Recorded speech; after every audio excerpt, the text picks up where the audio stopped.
Good morning, everybody. Good morning. Are you all ready? Everybody ready? I'm Dr. Stephen Keener, the Medical Director for the Mecklenburg County Health Department, and thank you for coming this morning. I'm going to make a brief statement about a traveler who arrived in Mecklenburg County this weekend, and Dr. Paul Hudson, who's the Medical Director for SIM, is also here in the back of the room and will be available for questions if you have any. So about 2 weeks ago, we came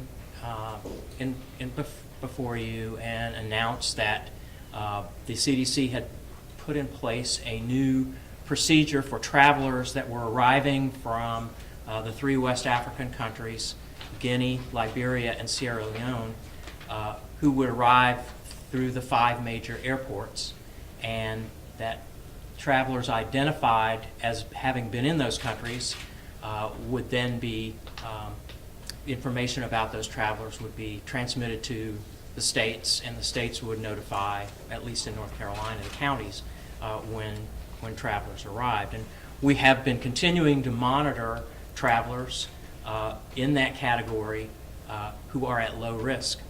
Over the weekend, a traveler arrived in Mecklenburg County who falls into the category of some risk. This traveler does not have any symptoms of Ebola, does not have Ebola, and is therefore not infectious. Now, I'm going to define what is meant by the CDC in the some risk category. That would be defined as close contact in households, healthcare facilities, or community settings with a person with Ebola while the person was symptomatic. Close contact is defined as being with for a prolonged period of time while not wearing appropriate PPE within approximately 3 feet of a person with Ebola while the person was symptomatic, or while caring for a person while wearing appropriate PPE. So because this traveler is at higher risk than the travelers who are in the low risk category, there are different monitoring requirements that are put into place. Those requirements include what is called direct active monitoring, which includes not only a daily check-in with the traveler, but also visual check-in. Symptoms and temperature are continued to be monitoring twice daily for the 21-day period. There is no long-distance commercial conveyance allowed by air, ship, bus, or train, nor local public conveyance through a bus or, say, like through the links. The traveler is excluded from public places for the 21-day period. However, non-congregate activities while maintaining a 3-foot distance may be permitted. An example of this would be jogging while alone out in an open area. Any travel that is being considered must be coordinated with the health department. Now, this is basically the same category as the missionaries that returned to Mecklenburg County associated with SIM back in August. You may remember we had several that were under a quarantine order. And this individual, similarly, will also be under a quarantine order to comply with these requirements that are recommended by the CDC and have been put into place by the State Department of Health and Human Services Division of Public Health. So that is the statement, and I am prepared to answer questions that you might have. And Dr. Hudson is here from SIM to answer questions about the individual who has arrived. How do you determine whether or not someone has to be in quarantine? So quarantine is a restriction of movement or activity for people who have been exposed to someone that has an infectious disease, but they themselves do not have it. And so the way that we determine for Ebola whether someone has a quarantine order is based on the type of requirements for each risk level. So for the low risk, those that have their only risk is that they've been in one of those 3 countries, a quarantine order is not required because it does not rise to the level of restriction. But for some risk or above, and the other categories are some risk and high risk, then a quarantine order would be required. So we're not going to see like a bubble house type thing? A quarantine does not mean that you have to be in a place. Quarantine just means that there is a formal relationship between the health department and the person who is in quarantine, that they do certain things or not do certain things. For Ebola, the things that they have to do are what I listed. And It says here he's been delivering babies and treating malaria. What has he been doing lately? And then talk about how he got here. Dr. Fankhauser has been back in Liberia after a period of time when he was on the SIM campus, been back since after Labor Day, so about 2 months. He's been involved with the administrative care and some patient care in our Elwa Hospital, which is the hospital connected to our Ebola unit in Monrovia. Has he been directly treating any Ebola patients? He has not been treating Ebola patients. The Ebola patients are all treated in the unit, Ebola units. The hospital, which he's been working to keep going forward, of course, is at risk to receive patients who might turn out to have Ebola later. So because he's been treating patients in the hospital, they take a lot of precautions, and one of them turned out later to have Ebola. And how did he get to Mecklenburg County? And is that another group of people that are now having their temperature checked?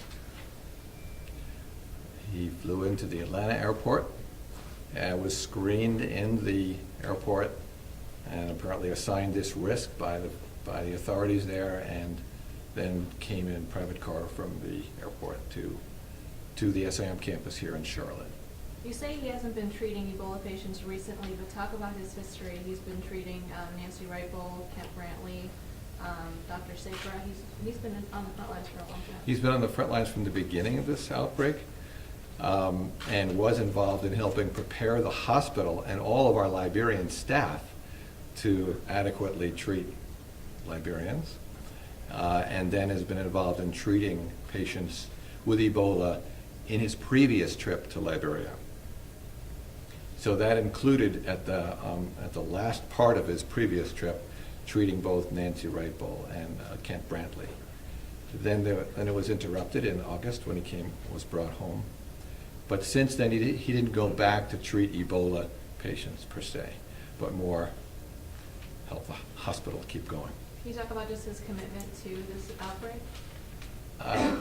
Yeah, we are. It's been a privilege to work with men like this who are well. His family's here. He's gone back and put his hand to the task again, and I mean, I think the sacrifice that he's making, the courage that he has in that sacrifice is a great example to all of us, and it is also a great encouragement to the Liberians, because he works hand in hand with a Liberian medical director, Dr. Jerry Brown, who is right in the face of Ebola, and the Liberian staff. So the commitment of not only Dr. John Fankhauser, but our Liberian staff is a great encouragement to me. Dr. Hudson? Would you give us your full name, and then I have another question for you? Yeah. Paul J. Hudson. P-A-U-L? Yeah. And Hudson, just like it sounds? Just like it sounds. And you're a medical doctor? Mhm. So this is Dr., is it Fankhauser? Fankhauser. His second quarantine on the campus? It is, actually. So he went through that one in August? He did. Okay. And so he's doing basically the correct, same yeah. thing, is that right? And his family is there too? Mhm. Do you know his age? 52. And how committed is he to following the guidelines of the quarantine? What sort of, we have this one woman who's moving up, Yeah. who's Yeah. not following these rules. So Yeah. what's his commitment? That's to? a really good question. We talked with him in advance, and he is fully committed. He's a team player. So SIM is following the guidelines, working with county, state, and federal. We want to, that our guideline is to follow the guidelines that we've been given, and he's fully committed to it. I just talked with him this morning. So he's living on the campus at Yes. the time? Mhm. And then his family's just there so they can visit him? He's actually, I think, as far as the quarantine order goes, as far as I remember, he's allowed to live with his family. And we have, 3 feet separation. is there a 3 feet separation? Okay.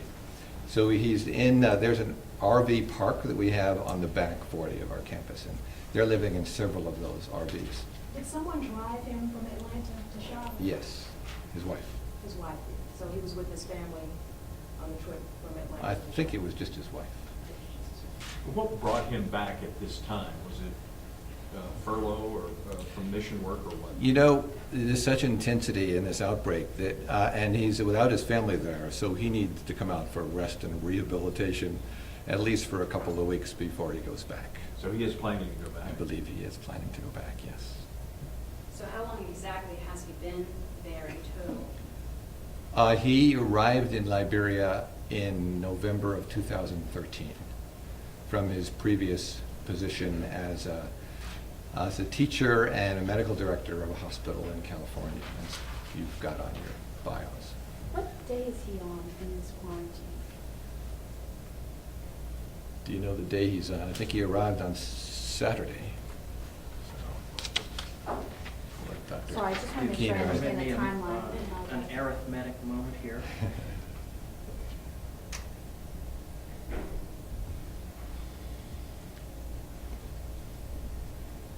Today is what, 10th? Yeah. So this would be day 7. And was he on the quarantine right away, or what changed? Or I guess why are we hearing about it now? This is day 7. I think he arrived on Saturday, right? So Mecklenburg County only issues a quarantine order for people that are in Mecklenburg County. So as soon as he arrived, he was under quarantine. But it implies a previous period of quarantine prior to his arrival here. And that is something that we count. So he was quarantined before he even arrived to Charlotte? I don't have the exact facts, but that is what is implied, that when he arrived, he had already begun his 21-day period. Now, did he fly commercial air into Atlanta? And are all those people being followed in some way or another? I don't know the answer to that question. So all we know is he flew into Atlanta and then his wife drove him here to Charlotte, at which time he then quarantined him and his family, or voluntarily was quarantined. As soon as he arrived in Mecklenburg County, he was under quarantine. It's not And the second part of that voluntary, question is why? Quarantine order is not voluntary. right? In Mecklenburg County, you ordered him quarantined, right? It's a quarantine order which is not voluntary. But why are we hearing about it now versus if it's been 7 days? Because he arrived in Mecklenburg County on Saturday. So prior to that, there was no quarantine order because he was not in Mecklenburg County. And he's still at some risk. He's not high risk, correct? He is at some risk. Okay. And that hasn't changed? That has not changed. Doctor, do you know if he flew commercially? As far as I know, he did fly commercially, did? yes. Mhm. He was not restricted when he entered the airport and went through the screening procedures in Liberia. He was not restricted from going on commercial flight. Is the CDC tracking, or do they have the manifest of the people who are on that? Are they having their temperature checked twice a day, or? I don't know the answer to the question. So then when he was in Atlanta, did he then contact SIM? How did he then get quarantined here in Mecklenburg? Well, we knew in advance, of course, when he was coming, and because we want to care for our people, we knew we set up the RVs. And of course, I talked with him in advance that when he gets in, he's going to be fully disclose what's happening. So I talked to him this morning. He walked up to the immigration, and he said, "Where are you coming from?" He said, "Liberia." "What do you do?" "I'm a doctor." He handed him a mask. He put on a mask himself, the immigration officer, and they escorted him over to a room where he was for a couple of hours. He was asked questions, which I said, "Well, how did it go?" And he said, "It went very well. He was very well treated." And so they classified him apparently there in the categories. We knew that his wife would be taking him here. He was allowed to leave the airport, and then the handoff, I presume. So he spoke with the immigration officer before or after he arrived in Atlanta? No, when he arrived. Mhm. That's when you have to declare where you're coming from. Right. But my understanding is, in general, all flights from West Africa, there's a screening process on the other end too. Doctor, why is it that the procedure is not to set him aside somewhere in Liberia, quarantine him for 21 days, declare him disease-free, and then let him fly via public transportation? One of the reasons that I'm glad it doesn't happen that way is because it would be very hard for us to really keep these hospitals open and going if our medical personnel who have to fly in and out have to add 21 days onto the end of every. So one of the reasons in terms of strategy is to stop the epidemic at its source. And to do that, we have to have people there. I mean, that's one kind of answer. But aren't you potentially putting the public on that commercial jet at risk? Remember that people that are asymptomatic cannot spread Ebola to anybody else. And the screening in those 3 countries involves a temperature check and questions about symptoms. If any of those things are, if the temperature is elevated or if somebody's having symptoms, they are not allowed to board. So anybody who makes it through that screen, doesn't have symptoms, doesn't have a fever, then it is not possible for them to spread virus to anybody else. And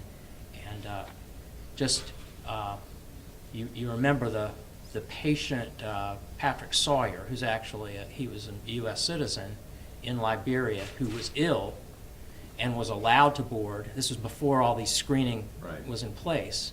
He was allowed to board a flight from Monrovia to Lagos, Nigeria. When he arrived after the 4-hour flight in Nigeria, was very, very sick, died shortly thereafter. And we know that people right before they die are very infectious, and all of the people on that aircraft, none of them got sick. So I believe that the CDC feels like the screening procedures that are in place are adequate for protection of those who are on commercial conveyance. Clearly, you have a good relationship with SIM, and these people are self-reporting and going beyond what a traditional quarantine would be, having the RV park and all that kind of thing. But what is the challenge as a health department if someone doesn't self-report and then finding people who possibly could fall under, who should be under this quarantine? So it is challenging, and it takes a lot of time and energy to check in daily with travelers who are in Mecklenburg County, and you know, it was back in August when we did it before with returning missionaries at SIM. But many people don't know that there are some, 75 to 80 communicable diseases which are reportable under law. And our communicable disease staff is dealing with individuals that have one of these reportable communicable diseases on a daily basis. And this is what they do every day, is they call people and they call physicians, and they continuously follow up to make sure people have the testing that they needed. When there is a period of communicability, they follow the individual patients until they've passed out of that period of communicability, and control measures can be released. So our staff are very accustomed to doing it. It's not the intensity of the work, but rather the volume of the work that poses the greatest challenge. And I can't say enough good about our relationship with SIM. And it just so happens that all of the individuals that have been quarantined for purposes of Ebola have been returning missionaries at SIM, and it just so happens that SIM has a beautiful campus with 90 acres, and really what is an ideal situation for quarantine. It may not happen that way in the future. There may be someone who needs to be quarantined in a different situation, like a home or another situation. But if that happens, then we've been faced with challenges before, and we will find a creative solution that will make sure that we have the proper type of monitoring situation with the individual traveler, and will also reassure the public that they're being protected. So just to make sure that I'm entirely clear, he was previously quarantined in August, completed, then returned, and then came back. That's correct. Could you go a little bit farther back? You said he first went to Liberia in November of 2013. And so he was there for how long then? Except for brief periods, he was there until August of 2014. So until August 2014, when he came home and went through that quarantine? I think there was one period where he was out for a brief time Back in the United States? in the middle of that. But but before the Ebola hit. Before the Ebola crisis. And so then before August, when he came back, he had treated Nancy Wright-Bowl and Kent Brantley? That's correct. So was he working in the isolation unit? At that time, he was. And then he came back and went through that quarantine, and then when Dr. We got word that Dr. Safer got ill, he went back to take care of him? That is correct. He went back to take care of him. So he has a lot of experience in PPE. Yes. And so the reason for the conference really is that there was just happened to be one patient that he was in full PPE who he briefly took care of. So Say that again. there was one patient who he briefly took care of, but he was in full PPE. So He was in full PPE? yeah. So we're talking about, basically that's the only thing that raised him into this category as far as I understand. Okay. And was he doing that in the isolation unit or at the Elwha Hospital? At the Elwha Hospital. And it was an ER patient or something came in and Yeah, it was turned out later to exactly. have It was an Ebola? emergency Yeah. situation. But he was wearing PPE? That's correct. Okay. That's not normal for everyone at the Elwha Hospital? I asked him about that this morning. Elwha Hospital is actually leading the way in helping the Liberian government and others to open their other hospitals, because as many people are dying, from preventable diseases now, as you understand. So we need to get the healthcare system up and running. So so in fact, it is routine for the caregivers in Elwha Hospital to be using PPE. Different levels of PPE depending on the nature of the patients. They don't treat Ebola there, but there's always a risk for it. And so they're helping the others to be able to figure out how to do this in order to open those other hospitals. So the people in Elwha Hospital, not in the isolation unit, are also wearing full That's PPE? correct. Not all the time, but most. at the appropriate times. A couple of the doctors with Samaritan's Purse have said to me they're fairly certain, including Dr. Brantley, felt like he did not get it in the isolation unit. He may have gotten it because of being less, secure in the hospital. Yeah, likely, as far as I understand, they think they likely got it in kind of a normal way with close contact outside of PPE, Yeah. outside of a medical situation, really more of Oh, a, okay. just a close personal situation where they were sharing drink and food and fellowship kind of thing. Outside of the medical Yeah. setting. How But in did- this case, it was the medical setting in the hospital, and he was wearing full PPE. Of course, he's not ill, but Sure. the reason for the risk category is because of that one patient. Did treating his fellow coworkers like Dr. Rick Sacra, Nancy Reichel, and Dr. Kim Brantley, did that change his mode of thinking in terms of protecting himself? Obviously, I'm sure he was very careful, but seeing that firsthand from his colleagues and his friends. Yeah, I mean, you're talking about, Dr. John is a very careful and meticulous kind of guy, and you'd have to ask him how it changed him internally, but I'm sure it was a major, I mean, you know, it impacts you like nothing else well. And he's thinking of his family back here, and not only that, I think he also is thinking he is coming back and he's gonna be here. We want to protect the public here as well as do a good job in Liberia, so he's been fully cooperative and is very meticulous. Has he been able to hug his family coming back? I haven't seen him yet. I don't know the answer to that question. Sorry.